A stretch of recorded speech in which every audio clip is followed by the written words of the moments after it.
I'm Jim Check here with Renee Merrifield. we're here today beyond the ballot. Again, like so much to talk about, but the thing that's really on everybody's mind is tariffs, and we're supposedly going to get a 30-day reprieve, and then we're not. Yeah, it was interesting. I was, the tariffs came in, and then about 4 hours later, I was at a dinner party, and I was like, oh wait, no, they're gone. You guys, you have to stay on Twitter because otherwise you're not going to have the latest and greatest. And it did seem like we were going to get that 30 days off of, of having the tariffs. I think that Trump is just having fun with us at this point. I think he's figured out that the entire world responds to his threat of tariffs, and he's just pulling whichever lever that he feels like he needs to at the time, and really creating a tremendous amount of havoc and chaos in the world. There was a poll out recently that showed how the Canadian people were reacting to Trump's presidency. And there is more uncertainty right now in the Canadian people than there was during COVID. Yeah. And I found that to be a shocking statistic, but obviously something that we need to really pay attention to, because all of that uncertainty and all of that chaos really plays on our minds and in our lives. And I think part of that is that we don't have a clear leader right now. Like, we don't have one voice speaking back. No, we do though. Mark Carney keeps speaking for all of us here. I keep seeing him on the American media. Are you not seeing him there? Yeah, I have, but I mean, we don't, because we have Jagmeet Singh that was on CNN. Oh, that's true. CNN, and then making threats, and then we have like Mark Carney, and then we have Justin Trudeau. I think made a speech from Paris yesterday. Yes. And I guess while he's in Paris, if like the Liberals are saying, we shouldn't bring Parliament back because we're at a dangerous place, one of the most dangerous places in our economic history. So we can't bring Parliament back. We must focus 100% on this problem. Yet he's in Paris. That doesn't make any sense to me. Those two things don't reconcile. The only thing that he is focused on is his farewell speeches to all of his friends across the world. I do not see him taking a proactive stance. I don't see him talking to the one person that he should be right now, which is Trump, and really advocating for Canadians. And really, for you, your comment about us not having a leader is well put. We do not have a vision forward. We do not have a leader. We do not have anyone that is out there negotiating new trade paths for our goods and services and for our natural resources. And it's a scary time right now. It's a scary time. Carney has gotten basically a free pass from the mainstream media. He has not shown up to all of the different interviews. I've watched a couple of interviews on both Karina Gold and with Chrystia Freeland. Oh my chicken, are they ever getting just hammered by the media? Meanwhile, Carney doesn't even grace the mainstream with his presence, and he's throwing out these lobs of videos and propaganda, and that seems to be being lapped up. And it's beyond me. I'm absolutely perplexed. I'm perplexed about even the polls that are coming out, and my only thought is the polls cannot be about Carney. They have to be about just Trudeau's gone.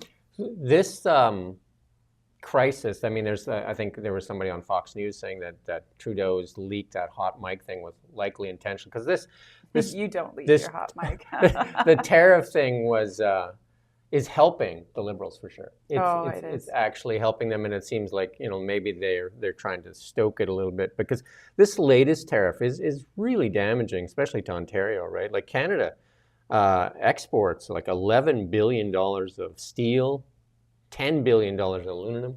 Yeah. And that could raise the prices, and people just like, well, Mark Carney was actually interviewed by David Rosenberg on CTV and said that he was going to switch the carbon tax from the consumer carbon tax to putting it on steel, which is basically a tax, right? Because he said, who buys steel? Well, I'd like to remind everybody that everybody buys steel. Because it's in the fridge, it's in the car, it's in this table that we're sitting at. It's in the buildings. It's in the buildings. It's absolutely in everything. And right now they're saying this could have such dramatic. It's in the pop cans, and it's in almost everything. Aluminum is well used, and there is some processes out there that are actually a combination of aluminum and plastics too in a lot of vehicles too, right? And there is this belief that, well, that's fine, we'll just trade with other partners and we'll just sell to other partners. It's a little bit of a misnomer to think that we can simply shift to to selling to someone else. When you lose a large demand like the United States is, what's going to happen is that our price on steel and aluminum is going to go down because now we have less demand, we have less of a market, and that is going to absolutely injure. We don't have to look any farther than 2018 to see what the impact of these tariffs are going to be. Reminder to everyone who's listening, Trump did this the last time that he was in power in 2018. He put them in for a full calendar year, and during that time, our aluminum demand fell by 50%. It had a devastating impact, especially to Quebec. And as I was listening to the tariff announcement, I literally thought to myself, well, I wonder if Quebec's okay with an east to west pipeline now. I wonder if they're going to be all right. I mean, there's 35,000 jobs at stake just in Quebec alone. That's significant, and it is their number one export, and without it, I don't think they have an economy. I listened to Jim Farley, the CEO of Ford, saying that the economies between Mexico, Canada, and the United States for the automotive industry are so intertwined with parts and stuff like that. He said it will really hurt, and they've been trying to talk to the administration as well to say, hey, we need to pump the brakes here because it's going to hurt not only Canadians, it's also going to hurt Americans. One of the things that the Canadians could do or the government could do is actually say, well, if you want to add 25% of steel and aluminum, let's just add 50 and then see what happens in the United States.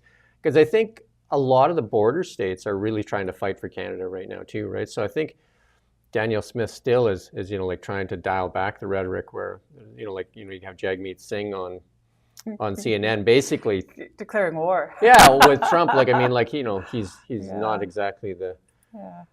I don't know what to say with what why Jagmeet Singh would be on CNN speaking for Canada. Idea. The mainstream media and who they're choosing to speak on behalf of Canada is a little odd to me right now. And what I will say is that Trump wants to hurt our jobs. So he wants to bleed our companies, have our companies shift where their dollars are going to be spent, have them shift into the States. He knows that money is global. He knows that money can move. We've talked about that very thing on this show, how $400 billion basically deficit has been moved into the U.S. from Canada over the course of the last 7 years. And so Trump wants more of that. He wants more of the same. And, he went on record by saying, I don't care about their jobs. I want the jobs here. What he needs to recognize, though, is the cost of living is going to affect all of Americans. I recently saw the impact of what the tariffs are going to do to the cost of housing in the U.S. It's going to have a significant impact. If he doesn't think that the cost of steel going up by 25% is going to have an impact in the housing market, I mean, he simply is ignorant or doesn't understand.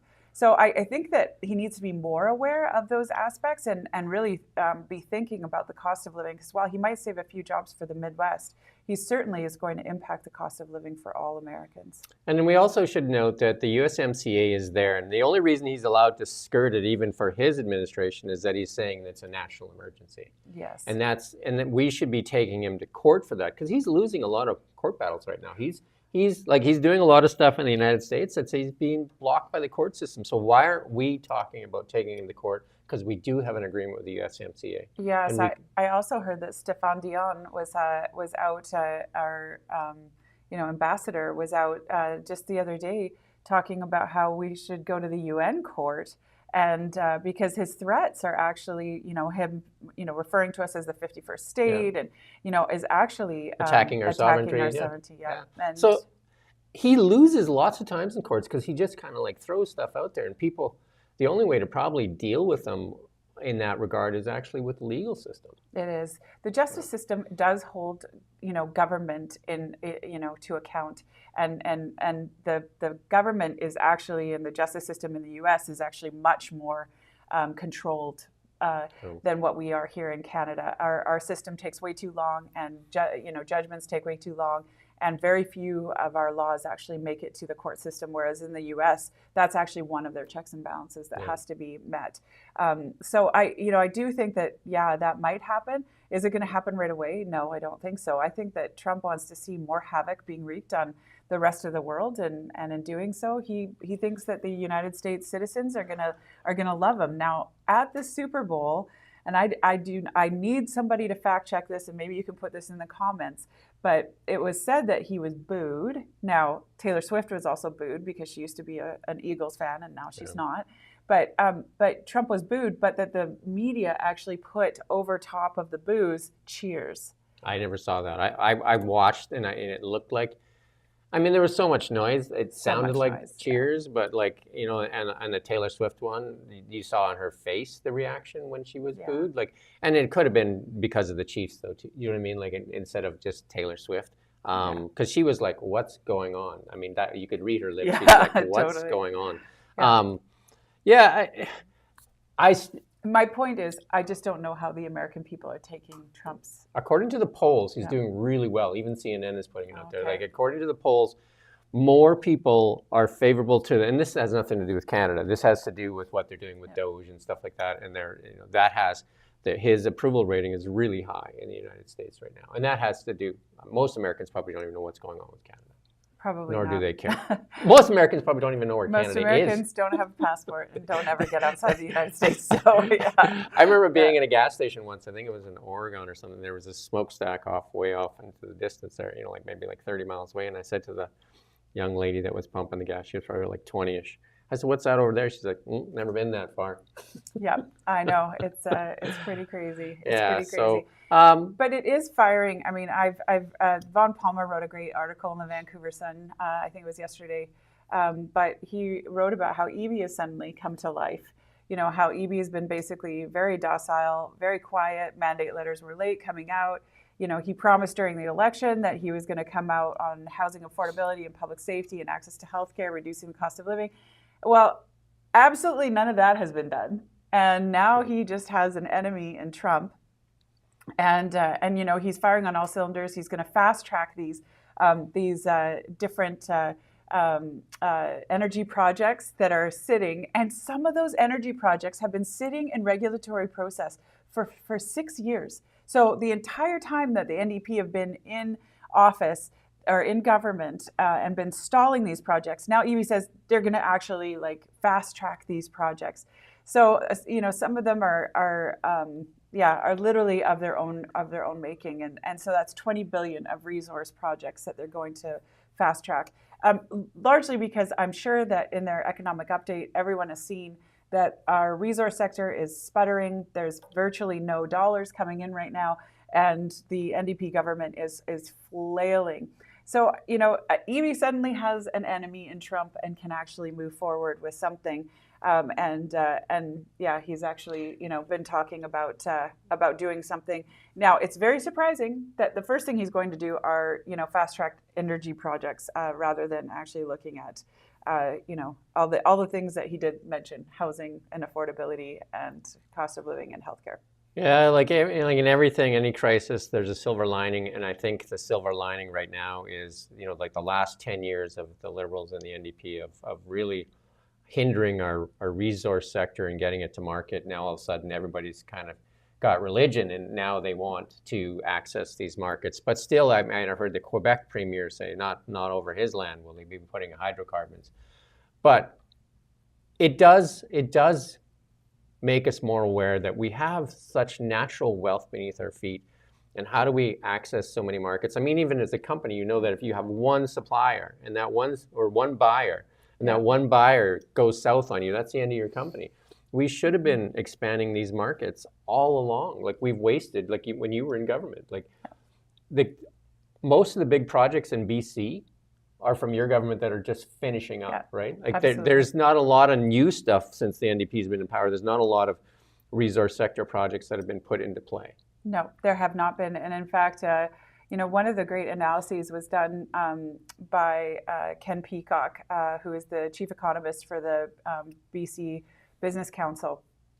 And, he showed that basically without the four projects, BC's economy, the 4 projects that were started under the BC Liberals, now BC United, maybe nothing tomorrow, but under the former government, that the BC NDP would not have had an economy. And that without those 4 projects, the economy would flail. We're seeing that in real time. His prediction was 100% accurate. We've gone from the largest economy in Canada to the 10th economy in Canada, and we are flailing and flailing hard. And EB is going to be facing a tremendous amount of headwinds. He has 2 choices. One is to increase taxation when he goes to back to government in the next week, or he is going to have to start making some significant cuts. Neither of which is going to be popular with the British Columbian people, and both of which will end up hurting us in the long run. Yeah, like you talked about some of the changes, like with Chrystia Freeland and Karina Gold, but Chrystia Freeland is actually coming out with a lot of policies in the last few days that sound like, basically she's taken Pierre Poilievre's playbook. And the good one that came out today that she's saying is like no GST on homes, because the GST credit or the GST waiver on rental purpose-built properties did really well for rent, especially in Kelowna here. And then now taking it off of new homes makes sense too, but that was, Poilievre pitched that a while ago, and I interviewed Sean Fraser, the housing minister, and they weren't considering it. The rental market is the only thing that has been moving forward in terms of housing. You look at Kelowna's numbers that were just presented to council. We had a horrible year in Kelowna for housing starts. It's actually quite detrimental, although we can celebrate the number of units that came online this last year, and we saw that have effect with our rental tenancy, our vacancy rates, which finally crept into the 3%, which is a sign of a healthy city, 3 to 5%. But that is the only thing that has been firing on all cylinders, and that's largely CMHC funding that is available, as well as the GST abatement, which most companies took and just plowed into more rental. There's a window of opportunity, and that window will close. It will not be there forever. So for those that are listening that are like, we're building too much rental, I challenged people to look at the last time that we had a window of this significance, and that was really in the 1970s and early 80s when we had the MURBs. And you see a significant amount of inventory, even in Kelowna and the Okanagan, of that rental, and we have not seen it since. It has been a very, very, very quiet 20 years on the rental front, and so just in the last 3 years, we've seen a tremendous amount of rental being built, and largely because of these 2 programs. If we were to cut GST from all housing, I think we would see a little bit of stimulus there. But right now, I would say that even with interest rates coming down, people are still hesitant because they don't feel confident in the economy. And I'll come right back to my comment at the beginning of this, is that with all of this chaos in the economy, there's a tremendous amount of uncertainty. And that uncertainty is going to read into the market with people holding back on large purchases, especially on housing. And if you don't have purchases on housing, you're not going to have built housing. And we're going to be in a further deficit in our housing than we were previous to this crisis. Which leads me back to, we should be recalling Parliament, allowing them to debate, and then allowing us to pick whether that leader is Mark Carney, Chrystia Freeland, Jagmeet Singh, or Pierre Poilievre. Like, let the Canadian people speak, pick a leader, and find us a path forward. Yeah, I absolutely 100% agree. Do I think that is going to happen? No, not until we actually have a leader and in place. And it will be the first time in history that we've had a prime minister who is unelected, never won an election in his life, and never won't be sitting in the House either, because he doesn't actually hold a seat in Parliament. So it'll be a very interesting time. And right now his MO is really to put out some propaganda, and his first policy was on reducing carbon emissions and environmental, which I don't know if he just hasn't read the polls yet, but definitely that is not at the top of Canadians' concerns right now. It's not at the top of our financial industries, with all of them leaving the financial emissions fund that he created at GOP26, or COP26, I should say. And so we're looking at all of the banks in Canada have left that committee. All of the ones in the US have left as well. So we're really looking at not a lot of momentum on that front. So I was surprised that that's what he's going to come out with first, except that he did say, carbon tax would be removed from people. I just don't believe carbon tax. Consumer carbon tax, right? Yep. I just don't believe anything that these guys say. For the last decade they have been, literally, campaigning on carbon tax.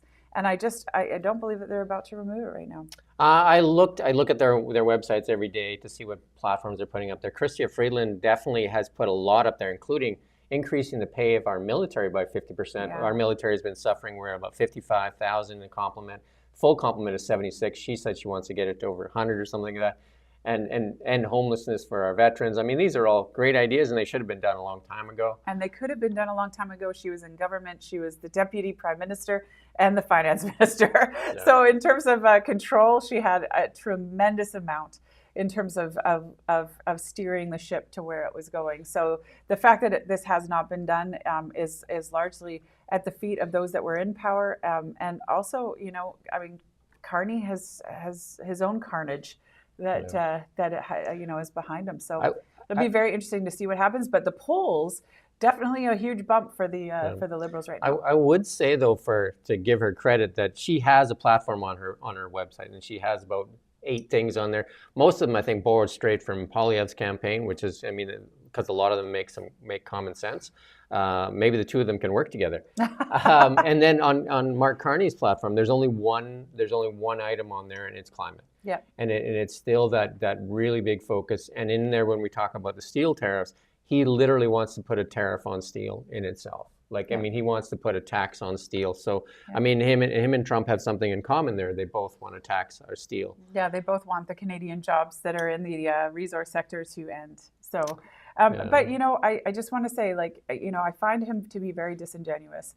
On the one hand, he was all about the climate and saying that there should never be another oil and gas project in Canada, and funding oil and gas projects around the world with far less human rights and really hurting Canadians while profiting from oil and gas around the world. So I find him to be very hypocritical in how he has chosen to focus money over the course of the last decade. I want to shift gears a little bit. You and I have talked about this in the past. Bill C-18, still a thing in Canada where news organizations can't put news on the Facebook platforms, that includes Facebook and Instagram. We talked a little bit about it yesterday with Ian. Meta hasn't suffered from that. Meta's stock has gone from 200 to 800. It's gone up 400%. Most of the news organizations in Canada, their stock charts are abysmal. If you look at Chorus, they're in really big trouble. And the same thing goes for Glacier Media, Post Media, all those things.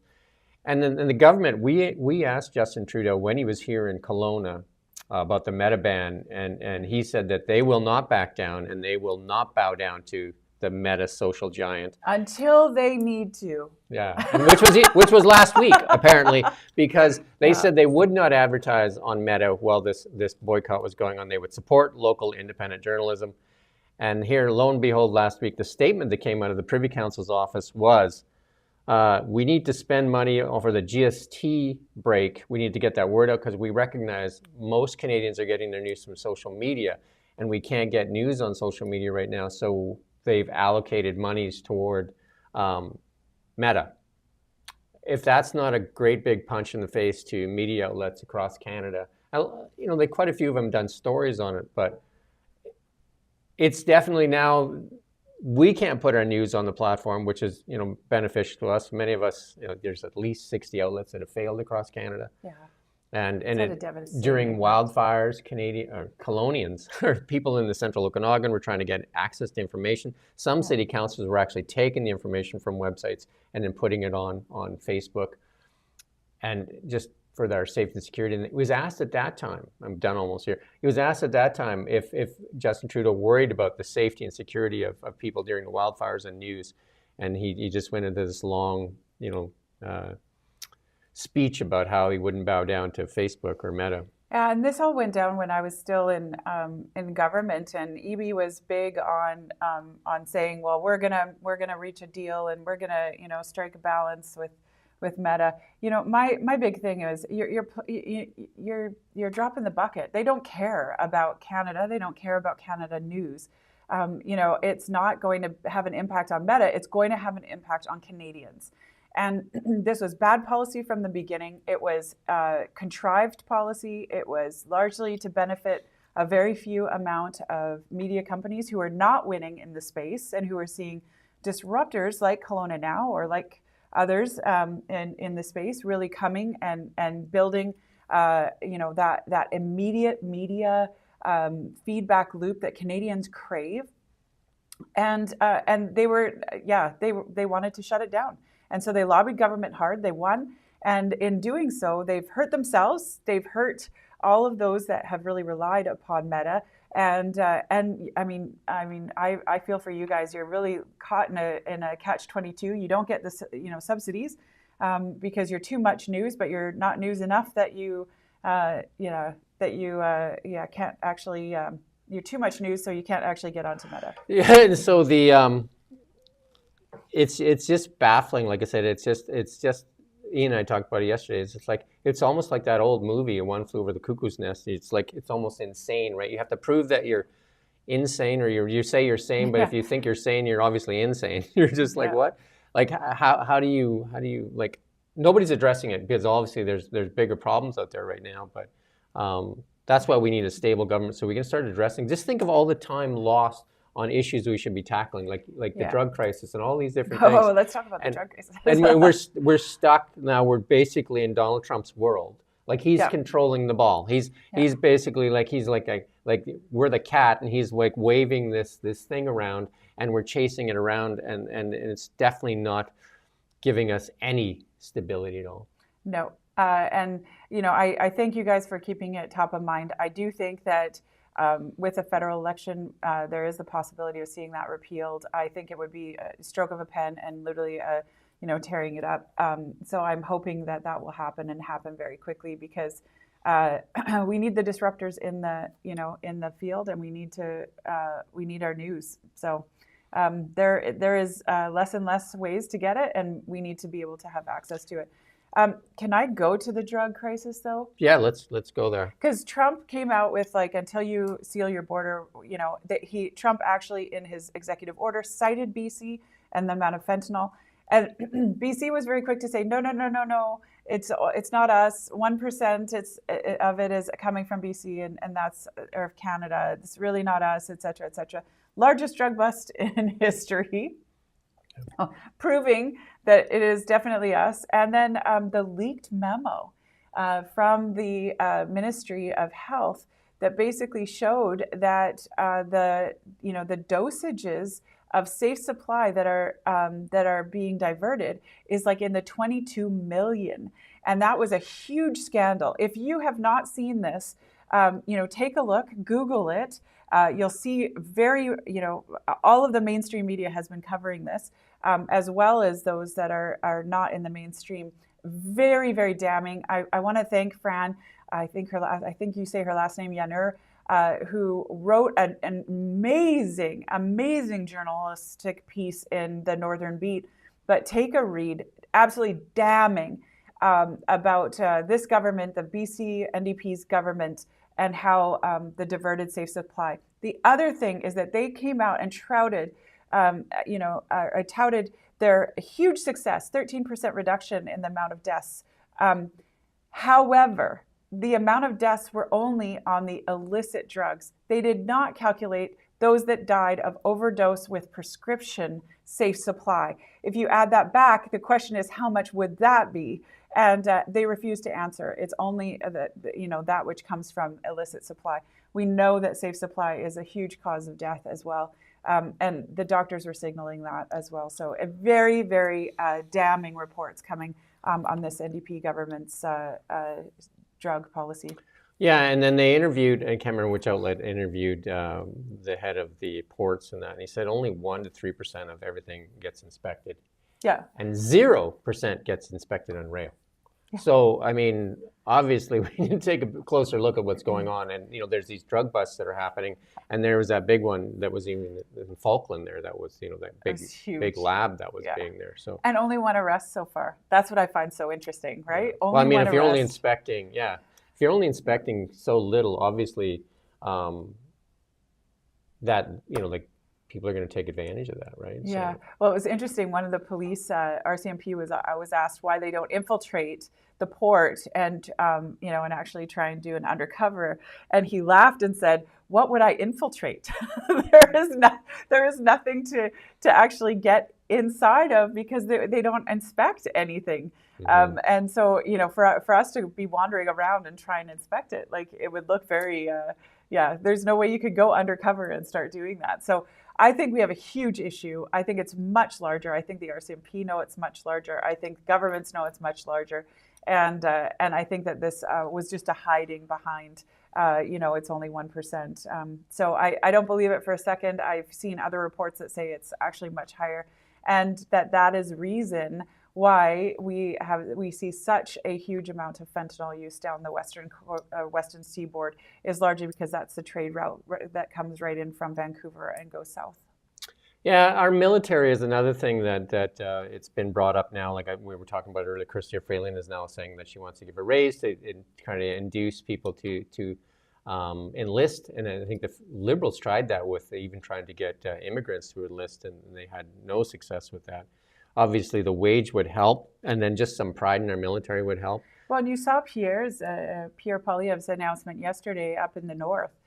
He too was talking about increasing military spending and really bolstering. 2 icebreakers. 4 icebreakers, 4 new icebreakers. Was it 4 now? Yeah. But also bolstering the military on that northern front. And I mean, if people realized how much activity from China and Russia there was on our northern border, I think they would be much more concerned and much more afraid than what we allow ourselves to be today. So I do think that we need to tighten that up. I think that our military spending has been abysmal. We've been fighting over the F-18, F-35s for however long. We've ordered them now. They're years out still. And that we're counting that as our spending rather than actually spending on our military on a yearly basis to meet our NATO requirements. Yeah, the Russians have nuclear-powered icebreakers up there, and I understand that a Chinese company has purchased an old gold mine in the north that has access to a harbor there that isn't accessible by land. So who's checking on that? Exactly. It's scary times, guys, and we have to get serious about it. Harper was our last prime minister who really tried to get serious about military and security in the north. And, a lot of people kind of scratched their head and said, why would we need to do that? I think it's very apparent now. And, I think that even Trump was saying, well, that's why they need to become the 51st state, because we could protect them. Well, if we're not protected, they're not protected, because Russia and China can come right through our borders. That is our largest unprotected border, for sure. Yeah. Like north. And like I said, the Russians are up there a lot with submarines and nuclear-powered as are the icebreakers. Chinese. Yeah, and so, they're there with air, as well. Very high up in the Air Force said if we knew how many planes were flying over there on a daily basis, I think we'd be a lot more concerned. Well, they fly our coastline all the time and taunt us as well. Yes. That's the Russian bombers are flying our coastline all the time when they scramble, like NATO jets up there. And Canada definitely needs to invest in our military and definitely treat our military better. I can still remember that town hall with Justin Trudeau when that military veteran asked, he was in a wheelchair, I think, asked for help, and Justin Trudeau said there's just no money for that. But there seemed to be money for so many other things, right? So if we don't treat our military well, why would anybody join?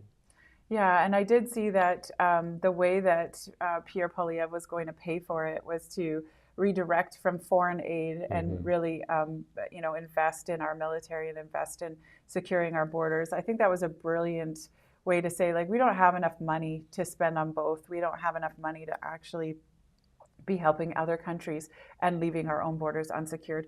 And I think, if anything, Trump has shown us that we really need to have our own force and our own might when it comes to our natural resources, because they are very valuable. For Chrystia Freeland now to come out and say, this is what we're going to do, I mean, I think it's just too little too late. And honestly, she wears the stripes of this government. I also think that, the political powers have already decided it's going to be Carney. And I think that's why we're seeing the free ride that he's getting right now. So just to finish up, just explain, because most people don't know. So Mark Carney could literally become the prime minister on March 9th. Yeah. And he's not allowed in Parliament, though. No. So wouldn't it be in his He could best stand up in the galleries, yeah, I guess. wouldn't it be in his best interest to call an election right away so that he can actually get down on the, because he can stay as the PM, Yeah, I the mean- leader of the party, but he can't actually attend Parliament. No, he can't. And, you know, it would be very awkward for him to call a by-election. By-elections take a minimum 6 weeks to actually make it through. And with us coming into an election in October, that seems like a very large waste of money. At this point, we see more liberal cabinet ministers deciding not to. Two yesterday. Yeah. You know, I kind of think if the polls were right, you wouldn't be seeing these, you know, these cabinet ministers choosing not to run again. I mean, it is literally, you know, they are jumping from a sinking ship, and I think that people do feel that or do sense that. It's going to be a very weird time. How do you have a question period without your prime minister standing there? I mean, you just prorogue government, I guess. Well, yeah. I mean, it's a bizarre. You could do that, I guess, right? One. You could prorogue it till. Yeah, I mean, I want to believe that we're going to have a spring election. My call will still be that the Canadians want that we need that. Polls show that. The polls show that, absolutely. So, you know, my hope is that, you know, once he is put in power, that he will call for an election. I mean, it'd be tough to argue. Like, if we're in the most, since COVID, one of the most dire economic kind of like situations, we pay, what is it, 338 parliamentarians? Mm-hmm. Why wouldn't we're paying them, why wouldn't we expect them to be doing the work? Even during World War II, the British, they didn't prorogue government. They hashed it out and they argued and they fought and they you know, like they, and here we are, we're not allowing discourse and or. No, it's a horrible choice, and it's basically one that's based on party politics rather than actually what is in the best interest of Canadians. I know I sound like a broken record on that, but it's time for Canadians to stand up and really hold their elected officials to account, and the only way you can do that is on voting day, because right now, let's get loud, let's get, you know, proud, but let's tell our parliamentarians we want them back to work. Isn't it Flag Day here right away? Yeah. So Pierre Poilievre has come out with a video that you can watch on the internet. We'll probably play it in our news show. That if you're a proud Canadian, you can grab that flag and you can put it up on your business. You can put it on your vehicle. You can put it at your home, and you know, let people know that you're a proud Canadian. But I think we should also, at that same time, people are saying you can't have discourse. We even had a comment there that because it hurts, you know, like our bargaining power. No, we get stronger by talking. And power can't hide behind that thing. They did that in COVID too, where we can't talk about things. We can't do this. We can't do that. Democracy is messy sometimes. It is. And it's meant to be messy. And it's meant to hold us accountable. That's how we get better. No different than any sport you play. One of the tweets that I made while I was an MLA that I got hammered for was when I said, when you try to silence the voices, the disparate voices around the table, you lose democracy. And absolutely got lambasted for that tweet. But honestly, I hold that so strongly. The best democracies have these disparate voices that come around and reach consensus and reach at least majority. And that's really where we need to be right now as Canadians. It's what we need as a path forward and as a vision forward, and it's what we don't have. Here's an analogy for people out there that don't believe in what Renee just said. Try that with your spouse and say that you're not allowed to speak back to me ever because that's hurting our marriage. And see how that works out for you. Yeah, I think you could. You'll definitely. You could definitely be right, but you probably won't be married anymore. That's what I'm saying. You know what I mean? Like, anyway, we'll leave it there for today. We do hope for a better tomorrow, and I do believe that this will make us better, and also these challenges will make us consider other markets. And one thing, the message that I have for people is that your vote really matters, and you should be pushing to have it be heard right now. Absolutely. Well said. Well said. And we do thank you for watching Kelowna Now.